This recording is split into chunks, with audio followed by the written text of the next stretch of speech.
Assalamualaikum warahmatullahi wabarakatuh. Perkenalkan, nama saya Gusti Angga Pangestu, NIM 19101184, kelas S1 Teknik Telekomunikasi 07F, Institut Teknologi Telkom Purwokerto. Cita-cita saya ingin menjadi pengusaha. Bismillahirrahmanirrahim. Pada praktikum algoritma pemrograman ada modul 1 sampai modul 5. Di sini saya ingin mengulas modul 5 dan saya ingin membuat program tentang prosedur dan fungsi.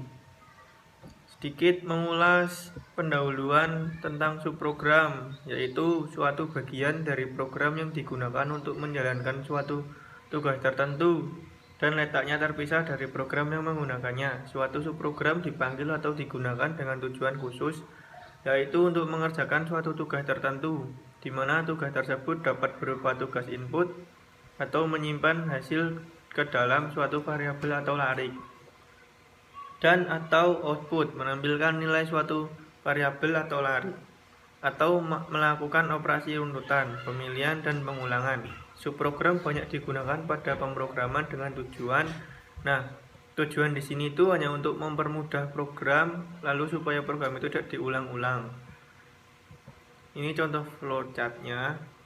Dan subprogram memiliki dua bentuk, yaitu fungsi dan prosedur. Keduanya sering dianggap sama, tetapi dalam penggunaannya memiliki struktur yang sedikit berbeda. Lanjut ke subprogram fungsi, kita ulas. Subprogram fungsi di dalam matematika bisa dituliskan seperti ini contohnya. Lalu ini adalah fungsi yang didefinisikan pada subprogram bahasa C++, dan ini pendefinisian fungsinya pada persamaan ini, persamaan di atas. Lalu di sini ada penjelasannya.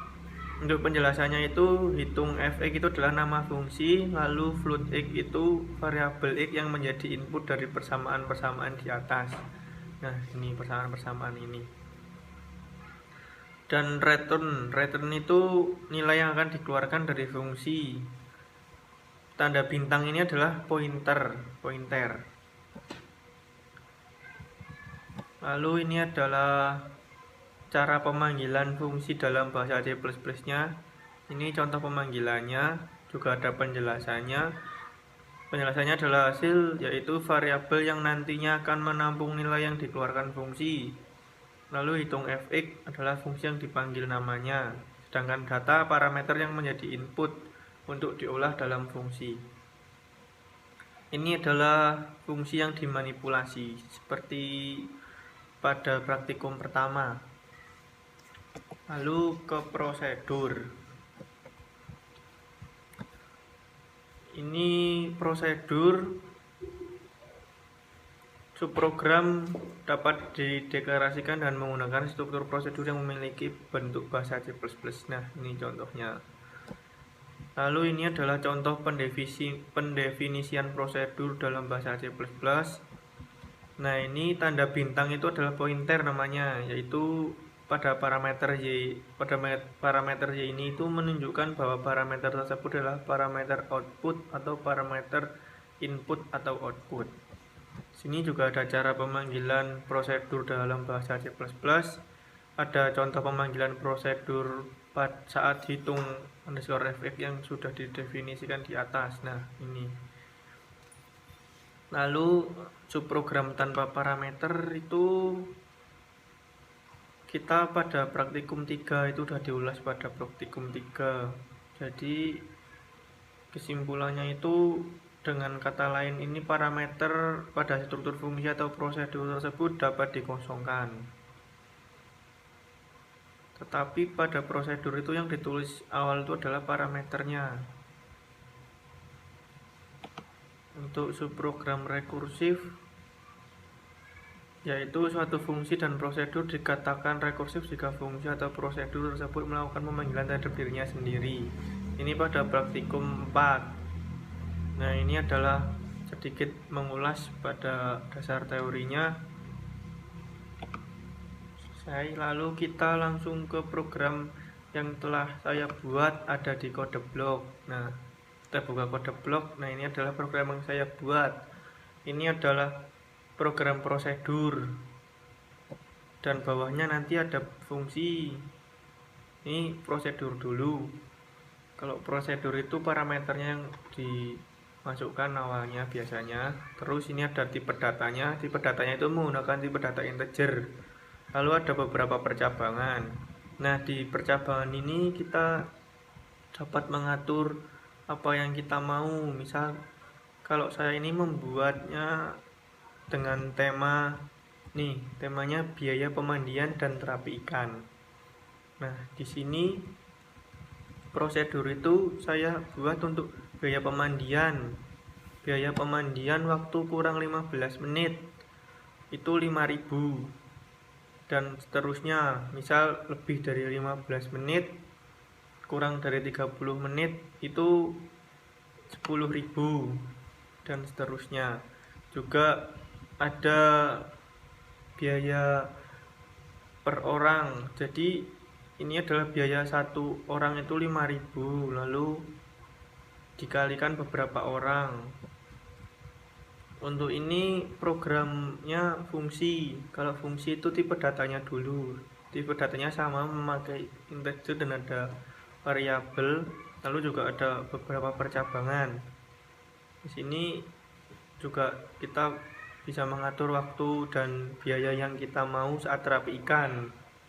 Jadi fungsi itu saya buat untuk biaya terapi ikan. Nah, kurang dari 15 menit itu biayanya 5.000. Jika lebih 15 menit kurang dari 30 menit itu 8.000. Dan ini juga menyesuaikan beberapa orang, tergantung berapa orang. Lalu ini adalah keluarannya. Sama ini penampilan tulisan ini hanya untuk tema-tema aja. Ini ke bawah adalah outputannya itu adalah keluarannya, yang dimana kita coba run saja. Kita coba run yang pertama dulu, pemandian air panas. Kita coba masukkan waktu pemandian air panas. Kita masukkan 5 menit. 5. Jumlah orang misal 2, 10.000. Nah, ini kan karena kurang dari 15 menit biayanya 5.000, terus dikali 5.000 itu satu orang. Nah, terus dikali 2 orang jadinya 10.000. Kemudian kita coba yang terapi ikan, 5 menit juga. Kita coba 3 orang.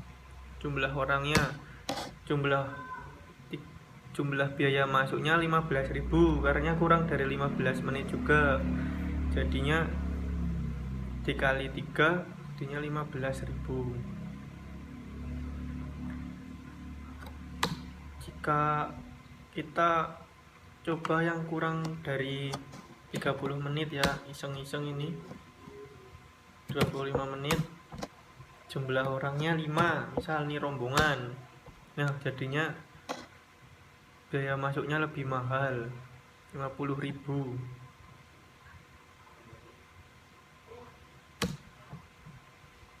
Kita coba yang terapi ikan, 15 menit 3 orang.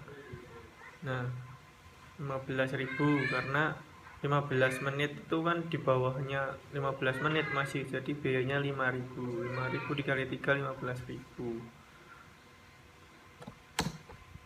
Lalu kita ke flowchart. Nah, ini adalah flowchart keseluruhan. Jadi X itu bisa dibilang pemandian air panas atau terapi ikan. Misal X kita isi 1, berarti benar kita langsung ke pemandian air panas. Pemandian itu jika salah kita otomatis ke yang 2, terapi ikan, kalau kode yang dimasukkan salah. Nah, ini adalah flowchart prosedur yang telah saya buat. Y itu input waktu, sedangkan Z itu input jumlah orang. Jika waktunya kurang dari 15 menit, maka biayanya 5.000 per orang dikali berapa orang yang mau mandi, dan seterusnya. Misal lebih dari 15 menit 10.000, lebih dari 30 menit 15.000. Jika kode yang dimasukkan salah, maka akan ini langsung ke beberapa menit selanjutnya dan menampilkan total biaya. Ini yang fungsi. Ini adalah flowchart fungsi, sama Y-nya input waktu, sedangkan Y-nya jumlah orangnya.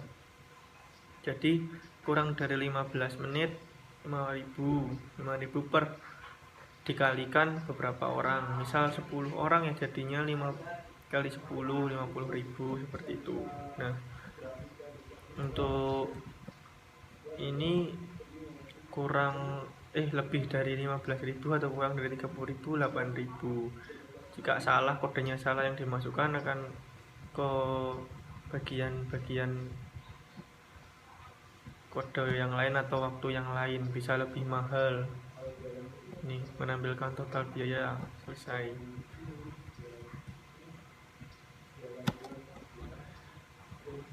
Ya, ini flowchart yang udah saya buat, bisa teman-teman cermati lebih detailnya.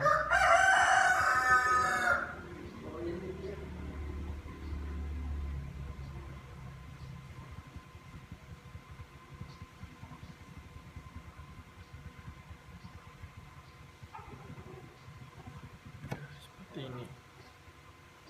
Ya, sekian ini flowchartnya.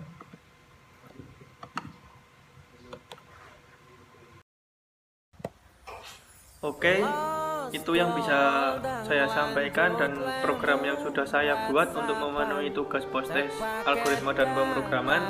Ya, ada sedikit quotes. Berbuat kesalahan adalah kekurangan manusia, namun belajar dari kesalahan adalah kelebihan manusia.